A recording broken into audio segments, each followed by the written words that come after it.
انتخاب کرتے ہیں۔ وہ اپنے جسم اور روح کو ہر اس چیز سے پاک کر لیتے ہیں جسے اللہ تعالیٰ ناپسند کرتا ہے، اور اپنے جسم اور روح کو ہر اس چیز سے مزین کر لیتے ہیں جنہیں اللہ تعالیٰ پسند کرتا ہے۔ جو عشق الہی کا مسافر ہوتا ہے وہ اللہ تعالیٰ کو سب سے پہلے رکھتا ہے، باقی چیزوں کو پیچھے چھوڑ دیتا ہے۔ عشق الہی کا مسافر اللہ تعالیٰ کو حاصل کرنے کے لیے عبادات و مجاہدات کرتا ہے اور ہر وہ کام کرتا ہے جس سے اللہ تعالیٰ راضی ہوتا ہے، کیونکہ اللہ تعالیٰ جس سے راضی ہوتا ہے اس کے متعلق ارشاد باری تعالیٰ ہے کہ جب تم میرے ہو جاتے ہو تو پھر تم نہیں رہتے، تمہارا بولنا میرا، تمہارا چلنا میرا، تمہارا اٹھنا میرا اور تمہارا بیٹھنا میرا ہو جاتا ہے۔ اللہ تعالیٰ مزید فرماتے ہیں کہ جب میں کسی سے راضی ہو جاتا ہوں تو میں کائنات کی مخفی قوتوں کو حکم دے دیتا ہوں کہ میرے بندے کے ہم رکاب بن جاؤ۔ خوش قسمت ہوتے ہیں وہ لوگ جن کے اندر یہ طلب پائی جاتی ہے۔ قرآن پاک میں اللہ تعالیٰ مختلف جگہوں پر یوں فرماتے ہیں کہ بے شک میرے ذکر سے تمہارے دلوں کو اطمینان ملے گا۔ ایک اور جگہ اللہ تعالیٰ کا ارشاد باری ہے، تم مجھے یاد کرو میں تمہیں یاد کروں گا۔ میرے نام بہت خوبصورت ہے، مجھے میرے ناموں سے پکارو۔ پھر ایک جگہ اللہ تعالیٰ کا ارشاد گرامی ہے، میرا ذکر کثرت سے کرو تاکہ تم فلاح پا جاؤ۔ سارے مسائل کا حل قرآن پاک میں موجود ہے۔ ہمیں چاہیے کہ ہم اللہ پاک کو اس کے خوبصورت ناموں سے پکاریں اور صوفیہ کرام کے فلسفے کے تحت اللہ تعالیٰ کے در پر بار بار دستک دیں، اس کو بار بار یاد کریں، اس کے ناموں سے پکاریں۔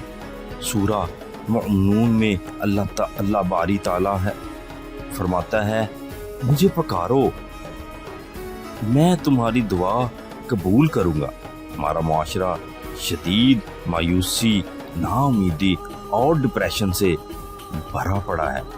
اس کا حل یہ ہے کہ اللہ تعالیٰ سے رابطہ استوار کیا جائے، جس سے ڈپریشن خود ہی دور ہو جاتا ہے۔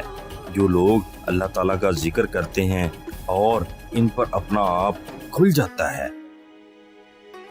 چنانچہ حضرت بابا بلے شاہ فرماتے ہیں، جنہیں بیت پایا کلندر دا او پیتی ہویا اندر دا۔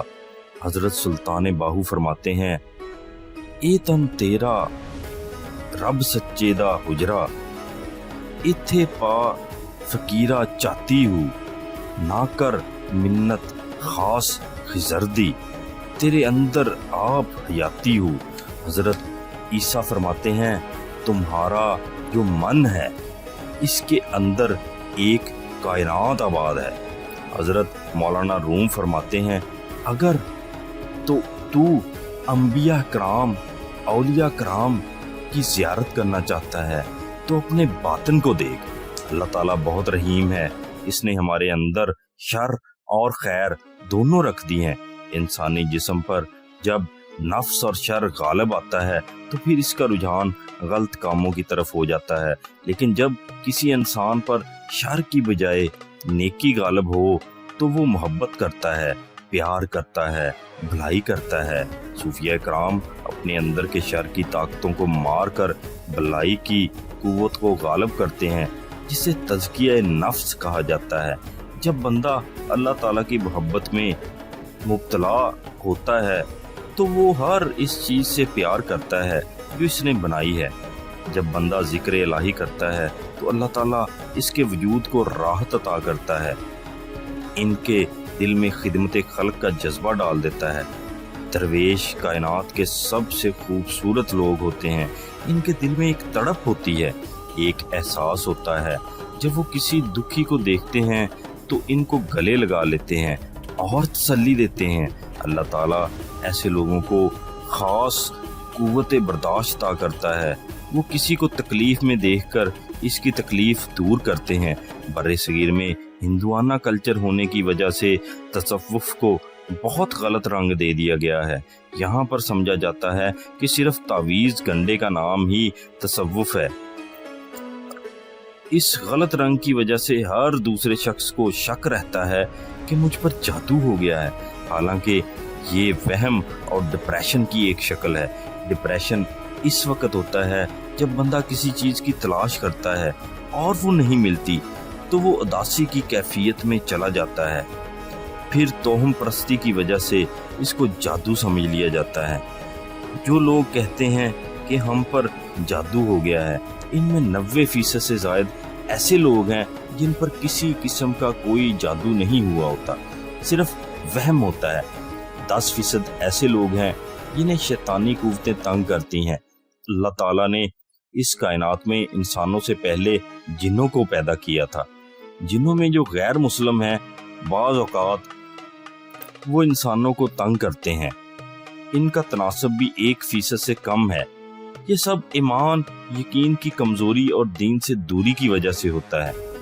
جب اللہ تعالیٰ ترجیح اول ہوگا، اس سے محبت ہوگی، تو پھر ہر قسم کے وہم اور خوف سے آزادی مل جائے گی۔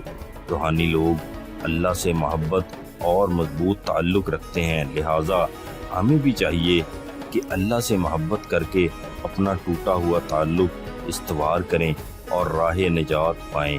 اپنا اور اپنے آس پاس لوگوں کا بہت سا خیال رکھیے گا، اس دعا کے ساتھ کہ اے میرے اللہ، ہمارے کام ہمارے لیے آسان فرما دیجئے، اور اے مالک کائنات، مجھے اپنے بندوں کی بھلائی کے لیے منتخب فرما لیجئے۔